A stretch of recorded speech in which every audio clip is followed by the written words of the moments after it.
अस्सलाम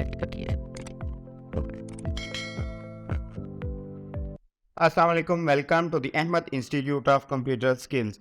आज के लेक्चर के अंदर हम पढ़ेंगे ऑथेंटिकेशन और हम देखेंगे लारावेल के अंदर ऑथेंटिकेशन को हम कैसे यूज़ कर सकते हैं।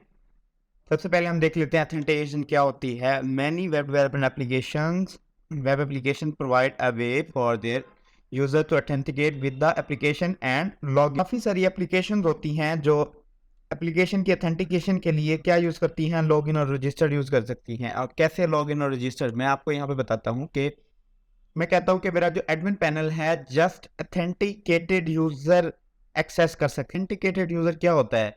ऑथेंटिकेटेड यूज़र वो यूज़र होता है जो लॉगिन हो जाता है।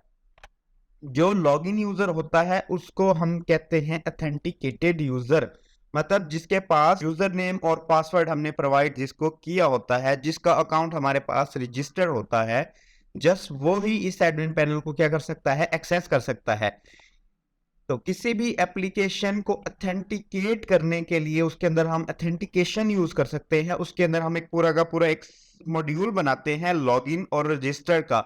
लॉगिन के मॉड्यूल के अंदर क्या करता है, जब भी मैं कोई भी यूआरएल हिट करता हूं तो अगर आपका यूजर लॉगिन होता है तो लॉगिन करवा तो आपको उस राउट पे ले आता है। अदरवाइज क्या करता है, वो आपको रिस्ट्रिक्ट कर देता है लॉगिन के पेज पे। वो कहता है कि पहले आप लॉगिन करें, इसके बाद आप इस राउट को एक्सेस कर सकते हैं। उसके लिए मैं देख लेता हूं लारावेल के अंदर हम कौन सा पैकेज यूज करने वाले हैं। हम करने वाले हैं कंपोजर रिक्वायर लारावेल /UI। हम इसके लिए हम लारावेल का एक पैकेज होता है लारावेल UI। ये पैकेज हम यूज करने वाले हैं किसके लिए, ऑथेंटिकेशन के लिए। तो अब हमारा कंपोजर का लारावेल UI पैकेज इंस्टॉल हो रहा है। इसके बाद हम दोबारा वापस आते हैं। UI पैकेज अब हमारा इंस्टॉल हो गया है। इसके बाद हमने क्या करना है, एक कमांड रन करनी है php artisan UI बूटस्ट्रैप। किसके साथ, ऑथेंटिकेशन के साथ। php artisan UI bootstrap with php artisan UI bootstrap -auth। अब क्या हुआ, अब हमारे पास स्कैफोल्डिंग बन गई। अगर मैं यहाँ पे /login करके देखूं तो आप अब देखेंगे यहाँ पे आपको एक एरर शो होगा, वाइट मैनिफेस्ट नॉट फाउंड। अब इसके लिए वो यहाँ पे आपको हिट भी देगा कि रन npm run dev। अगर आपके पास नोड इंस्टॉल है तो आपको npm का इशू नहीं आएगा, वरना आपको इशू आएगा npm is not recognized as internal और एक्सटर्नल कमांड। तो अब क्या कर लेते हैं, अगर आपके पास नोड नहीं है तो आप सिंपल जाएंगे नोड इंस्टॉल।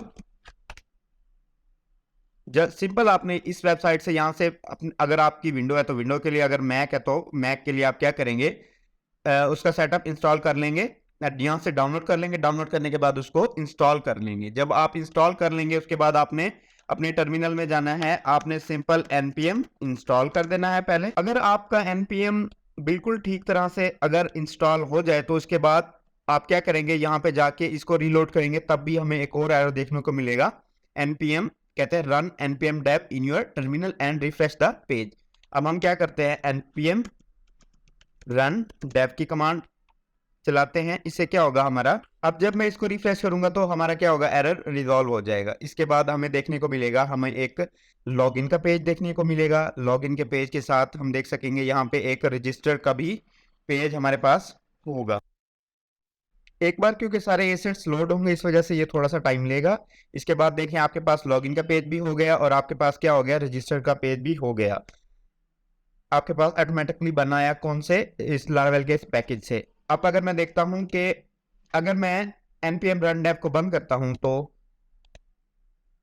मेरे पास यहां दोबारा से एरर आ जाएगा। इस एरर से बचने के लिए मुझे क्या करना पड़ेगा, npm run dev के बजाय मैं एक कमांड चला देता हूं npm run build।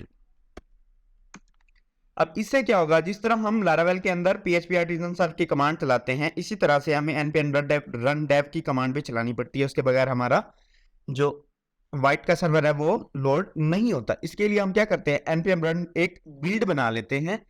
इस बिल्ड से क्या होता है, एक बिल्ड बन जाती है और हमारे पैकेज पब्लिक के फोल्डर के अंदर ये स्टोर हो जाती है। इससे हमें बार बार यहाँ पे ये आने वाला एरर शो नहीं होता। इससे हमें परमानेंटली इस एरर से हमें क्या हो जाती है, हमें छुटकारा मिल जाता है। अगर हमने अपनी कोई व्यू की या हमने इनकी फाइल्स के अंदर चेंज करनी हो तो दोबारा से हमें npm बिल्ड चलानी पड़ती है ताकि एक नई बिल्ड बन जाए और जितने भी हमारा वर्क है वो क्या हो जाए, npm बिल्ड के अंदर लोड हो जाए।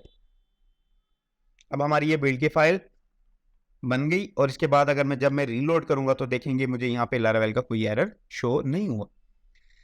तो अब हम देख लेते हैं हमारे कौन कौन से फोल्डर्स के अंदर यूआई की कमांड रन करने से चेंजेस आई। तो हम सबसे पहले जाते हैं वेब के फोल्डर के अंदर। आपको यहाँ पे मिलेगा, आप यहाँ पे राउट्स बन गए, ऑथ राउट्स। इसके अंदर हमारे कौन से राउट्स डिफाइन होंगे, लॉगिन के भी और रजिस्टर के भी। इसके अलावा एक और हमारे पास जब लॉगिन होने के बाद होगा तो हमें यहाँ पे उसने एक दे दिया, राउट दे दिया होम के नेम से।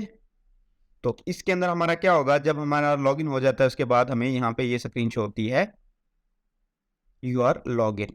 ठीक है, इसके अलावा हमारे कौन कौन से कंट्रोलर बन जाएंगे, हम कंट्रोलर के अंदर जाके देखेंगे। ऑथ के अंदर हमें देखने को मिलेंगे काफ़ी सारे कंफर्मेशन कंट्रोलर। इसके अंदर जब confirmation password controller, login controller, इसके अंदर सारी फंक्शनैलिटी होती है लॉगिन की। और इसके अलावा इसने यहाँ पे ये क्या यूज़ किया हुआ है, ट्रेड्स यूज़ किया हुआ है। रजिस्टर कंट्रोलर की फंक्शनैलिटी यहाँ पे लिखी हुई है। इसके अलावा रीसेट पासवर्ड की लिखी हुई है और इसके अलावा वेरिफिकेशन कंट्रोलर की भी इसके अंदर क्या लिखी हुई है, सारी फंक्शनैलिटी लिखी हुई है। इसके अलावा हम देख लेते हैं हमारी व्यूज़ की कौन सी फाइल बनी है। मैं चला जाता हूँ रिसोर्सेज व्यूज़ और इसके अंदर मैं देख लेता हूँ ऑथ के अंदर आपको लॉगिन। अगर आपने कोई लॉगिन के पेज के अंदर कोई चेंजमेंट करनी है तो आप यहाँ पे करेंगे इस पेज पे। अगर आपने रजिस्टर के पेज पे कोई चेंजिंग करनी है तो आप यहाँ पे करेंगे। मैं लेट्स सपोज यहाँ पे रजिस्टर अगर यूजर कर दूं तो अब हमें क्या देखने को मिलेगा, यहाँ पे रजिस्टर यूजर जो भी चेंज हम इधर करना चाहेंगे कर लेंगे और उसके बाद हमें आउटपुट यहाँ पे हमारे रजिस्टर के या लॉगिन के पेज पे हमें शो हो जाएगी। इसी तरह से ये वेरीफाई का पेज है और इसी तरह से ये पासवर्ड कंफर्म, ईमेल और रीसेट के पेजेस। अब हम क्या करते हैं, अब मैं कहता हूं कि मेरे जो भी राउट्स हैं,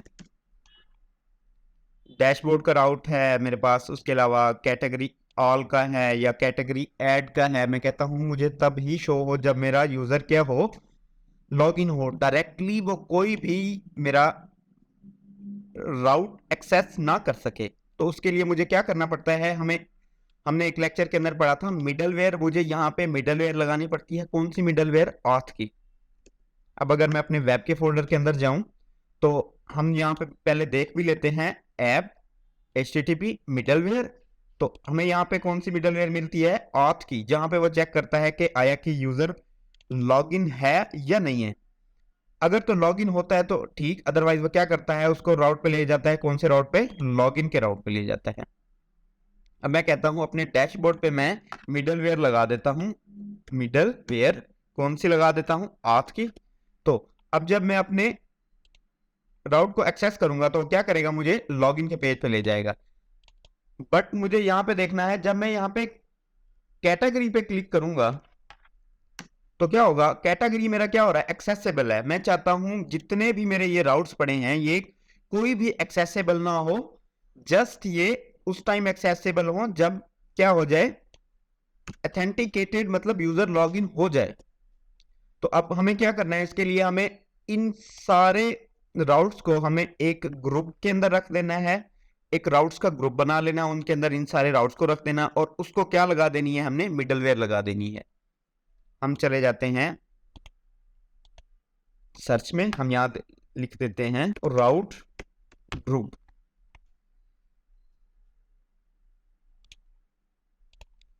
और हम यहां से इसका कोड कॉपी कर लेते हैं।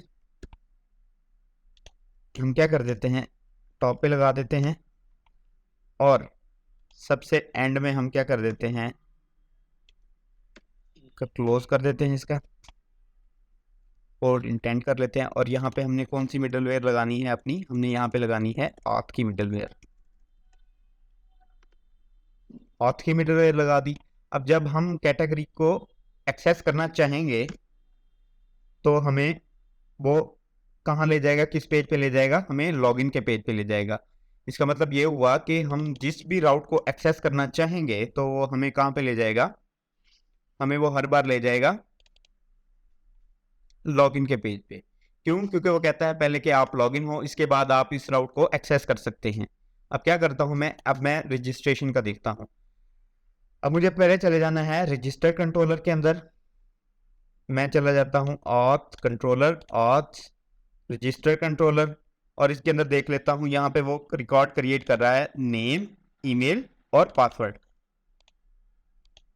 यूजर के मॉडल के अंदर चले जाते हैं। अब यहाँ पे वो 3 चीजें ले रहा है।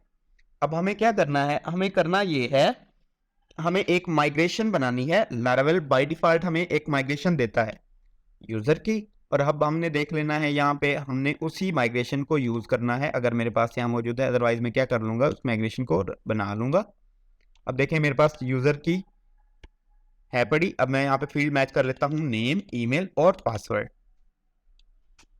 अब मैं अपने रजिस्ट्रेशन के रजिस्टर के पेज पे चले जाता हूँ। यहाँ पे अपना नेम लिखता हूँ, मैं यहाँ पे अपनी ईमेल दूंगा और यहाँ पे अपना पासवर्ड दूंगा।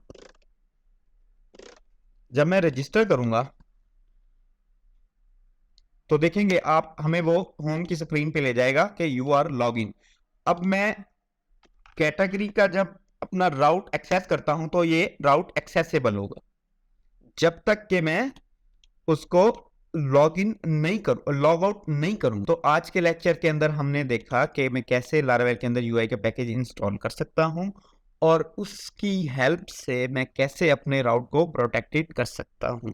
आज के लेक्चर के लिए इतना ही। इंशाल्लाह मिलते हैं अगले लेक्चर के अंदर। हम पढ़ेंगे एथोराइजेशन क्या होती है, ऑथेंटिकेशन और एथोराइजेशन के अंदर क्या डिफरेंस होता है। तब तक के लिए अपना ख्याल रखिएगा। अपने इस चैनल को लाइक कीजिए, सब्सक्राइब कीजिए और बर वक्त मालूमात के लिए बेल आइकन को प्रेस कीजिए।